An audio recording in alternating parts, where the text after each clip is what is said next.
বিশ্ব পৰিৱেশ দিৱসৰ উপলক্ষে আক্ৰাচুৰ সজাগতামূলক গছপুলি বিতৰণ কাৰ্যসূচী ৰূপায়ণ কৰা হয়।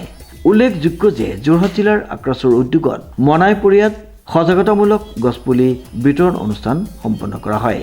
আক্ৰাচুৰ কেন্দ্ৰীয় কমিটিৰ কাৰ্যকৰী সভাপতি অঞ্জন কুমাৰ দত্তৰ উপস্থিতিত এই বিতৰণ অনুষ্ঠানটিৰ শুভাৰম্ভণি কৰে বিশিষ্ট পৰিৱেশ কৰ্মী জগন্নাথ অগ্নিবৰাই।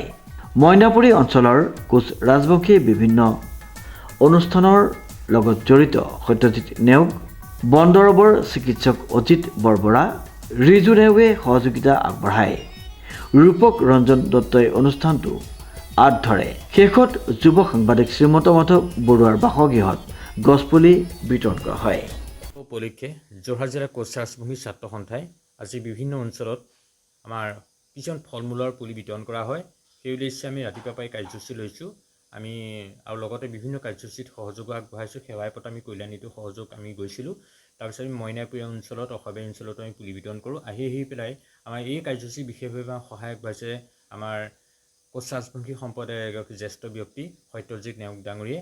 তাৰপিছত আহি আমি ৰংদৈ অঞ্চলত আমাৰ যিটো কোচ ৰাজবংশী ছাত্ৰ সন্থাৰ যিবিলাক কাৰ্যসূচী হয়, সেই কাৰ্যসূচীত নিৰবিচ্ছিন্নভাৱে গণতন্ত্ৰৰ চতুৰ্থ স্তম্ভস্বৰূপ সাংবাদিক, যুৱ সাংবাদিক তথা এগৰাকী উদীয়মান যুৱক শ্ৰীমন্ত মাধৱ বৰুৱাৰ ৰংদৈ গহটোৰ আমি এই পুলি কেইটামান আমি বিতৰণ কৰিলোৱে। আমাৰ উদ্দেশ্য হৈছে যে আমি পৰিৱেশটো ৰক্ষা কৰিব লাগে, লগতে আমি বিভিন্ন ব্যক্তিক আমাৰ অনুষ্ঠানটোৰ বিষয়েও আমি অকণমান প্ৰচাৰ কৰিব লাগে, লগতে তেখেতসকলৰ পৰিয়ালটোকো আমি উৎসাহ প্ৰদান কৰিব লাগে যাতে আমাৰ পৰিৱেশৰ সম্পৰ্কত সজাগতা হয়।